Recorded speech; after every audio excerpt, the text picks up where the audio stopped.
everyone, I'm Dr. Gio Fernandez, and this video basically discusses about the project planning process. Project planning initiates once a project has been associated to a project team. That means there is a client who have got a problem and needs a solution for that problem, because of which he has given that particular work to me or to my organization, where we consider it as a project. Without much ado, let's look into what are the various steps in project planning. Among the 7 steps, the most important is specification. The second step is structure. The third step is project breakdown. The fourth step is task delegation. The fifth one is time estimation. Sixth is project control, and the seventh one is quality controls. Now let's look into what do we mean by specification. If we look at any project, it is nothing but a solution to a problem. Say for example, I belong to an IT company and one of my clients has given me a project to develop a software for him.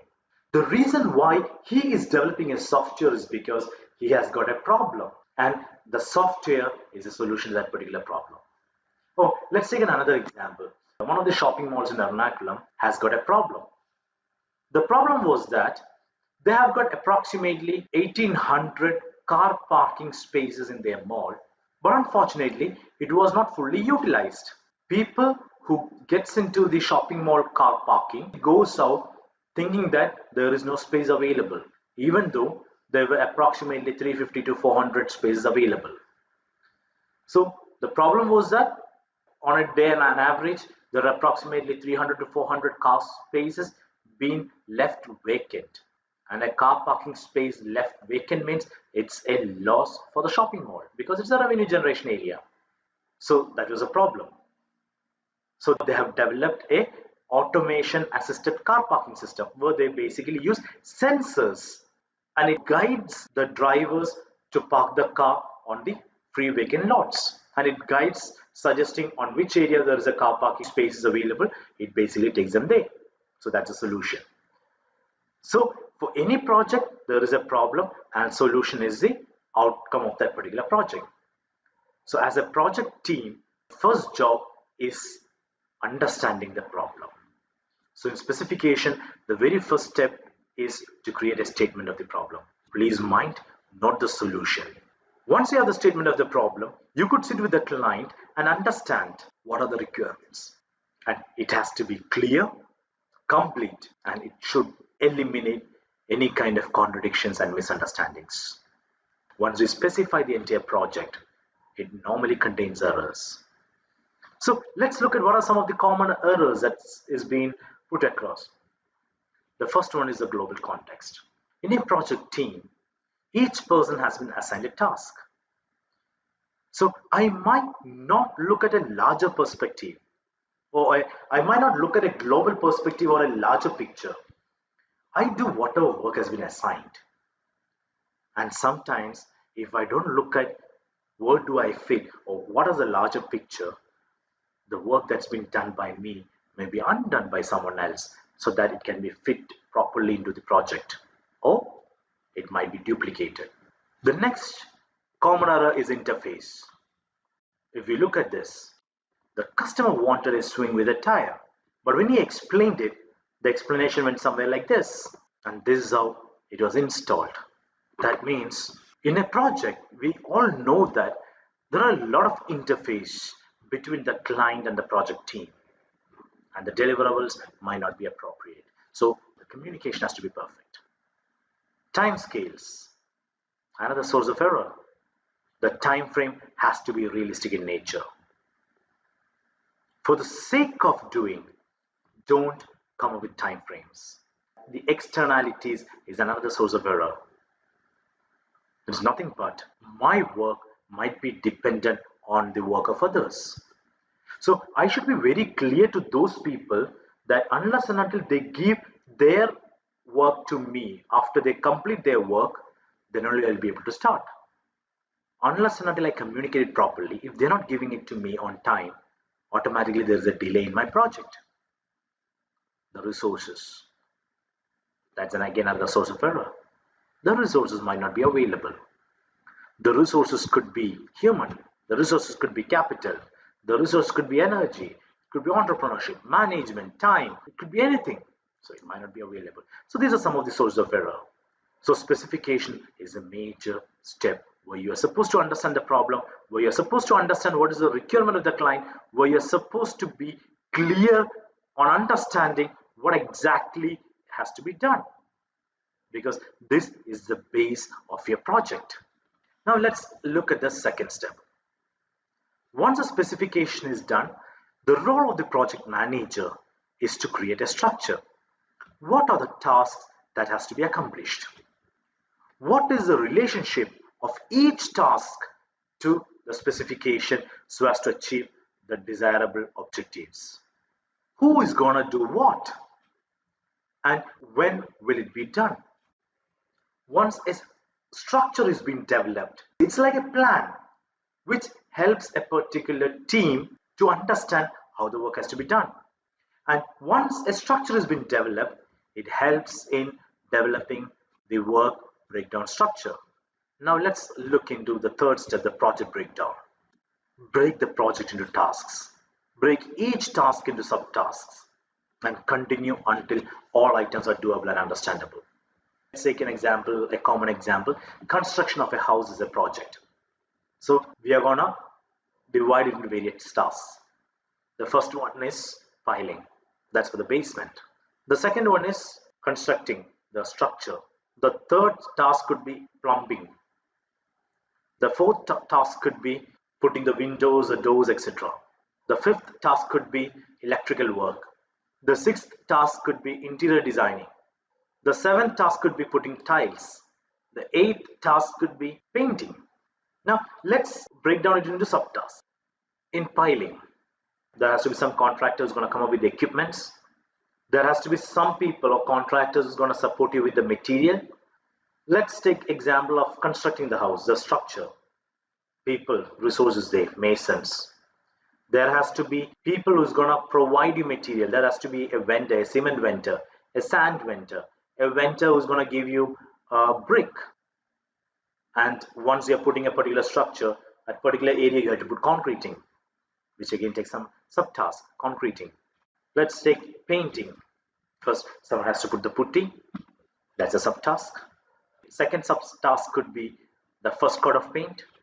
So we can actually divide it into subtasks, and we can further divide down till it's been doable and understandable.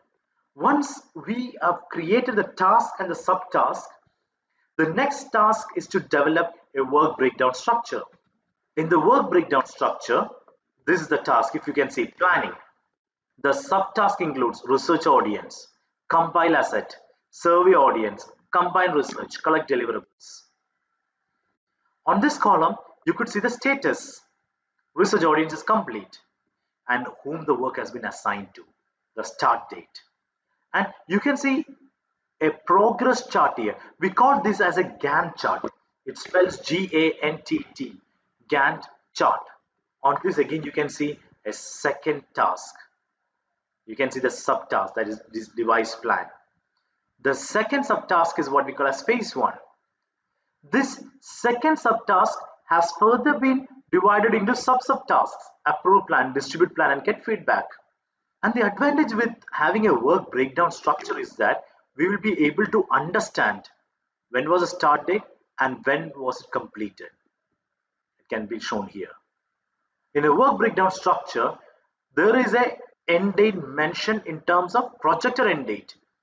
So a start date, projected end date, and the end date. So we can actually understand whether is there a delay in project or not. And for any project manager, this guides them to look into status of the project. It guides them suggesting what the project currently is. The next step in project planning is task allocation. Allocating the task to specific team or allocating each task to specific people. And it has to be in a logical sequence. When I use the term logical sequence, let's take again the example of construction of house. I have allocated painting job to the painters, I have allocated the plumbing work to the plumbers and the electrical work to the electricians. And I've set them when they are anticipated to join for the project. Might be the painting people would be coming at last. And we don't need them on the very first day of construction. So order tasks so that it occurs in a logical sequence. So there is no over allocation or under allocation of resources. Match tasks to abilities of the team. Say for example, I've got a painter who's going to paint the houses. Unfortunately, on a particular day, a mason has not turned up. So I cannot ask the painter to do the masonry. Or say for example, a plumber has not turned up. I cannot ask a carpenter to do the plumbing work. So match the task to abilities of the team. Allow for flexibility. That means allow the teams to create sub plannings so that it's more appropriate to create or to achieve the targets. And when you allocate the task, please concentrate or look into the personality and goals of the team members. Say for example, person 1 might take more responsibilities. Person 2 might need more detail on the project. You have to provide it. Person 3 might need to learn how to use a particular technology. You might not know that. That means training has to be given. So ensure that when you allocate, you also match with the personality and goals of each team member. And please don't over allocate. Because once you over allocate to a person, whereas the second person has nothing much to do, automatically over a period of time, person 1 is gonna demoralize or demotivated because he's been overburdened. So task allocation has to be very clear. Estimate the time. If you look at the work breakdown structure, as I said, we have a start date and a projected end date. From that, it is more easy for you to understand how long it's going to take for the completion of the project. And it should be realistic in nature. When I use the term realistic, please look at your previous experience. A contractor cannot say that within 2 months he is going to construct a 2-floor building. He basically looks at his previous experience and might suggest it's going to take another 7 months time to build a 2-floor house. So look at the previous experience. Please look at the time again and again. Estimate the time again and again because it could always be wrong. So plan accordingly. Once you estimate the time, please do add a buffer time because each task are depending on another task. Please provide a buffer time. The next step is planning strategy. Formulate an initial plan. Check with team members for input of timing, review of the task and feasibility. If the team member says that the timing has to be changed, or if they say the task can be changed a bit, the feasibility, once they look at the feasibility, they might say that this task can be allocated to someone else. Revise the plan. Once you revise the plan, check with your supervisor. Supervisor might give you some feedback. Further revise the plan. Show it to the team members, get the consents, and get the approval of the client as well as supervisors. So planning strategy is at most important because once you have planned this project, that is how you're going to go further along the project development. The next step is project controls, which includes milestones, which has to be very clear. Say for example, on the construction of a house, the first milestone could be completion of piling. The second milestone could be completion of basement. The third completion could be completion of first floor. The next milestone could be completion of the second floor. It has to be clear, and when it will be completed, it has to be mentioned. Provide job satisfaction. It is not that the team member, if they are not satisfied, over a period of time, they're going to quit the job, and you need people, and it is one of the major resources of a project. Allow for quality control checkpoints and communicate with the team, with the supervisors over a period of your project. Because communication, as we said, is the utmost important aspect in any project management. The next step is what we call as quality controls. Establish gates for transition to the next phase. That means after each phase, there has to be a quality check. And we are supposed to examine each critical parameter. time shouldn't be extra. Whatever time we have said the project will be complete, it has to be on time. Cost shouldn't be increased. Whatever the cost was budgeted, it has to be on that. Quality, it shouldn't be compromised. This has not been mentioned as a step, but plan for unknowns. Whatever project you do, you should understand that there is a risk associated with each project. Identify those risks. Identify the tasks where the risk could be. If it's not done before, in the sense, not happened before, but still you should take precautions. If you want to rely on a new equipment, which you have not again used before, if it's a risky task, understand it. And when you look at risk, please put an extra margin in the sense in terms of time and cost. If in terms, say for example, you're going to use a new equipment which you have not used before, or you're going to use, let's say, a new chemical, let's say chemical experiment. You have not done it before, and that chemical is going to cost you $2,000 per milligram. So use a cheaper version, practice once, twice, or thrice, then use the expensive one.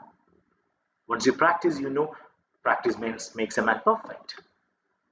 Rather than doing for the very first time on an expensive one, practice on something inexpensive and then move on. So plan for the unknowns. Look at the risk. What could be the risk associated with my project? If there is a risk, there is always a risk management protocol which needs to be looked into. And if you have any questions on project planning, you have my email address on the very first slide. Thank you very much.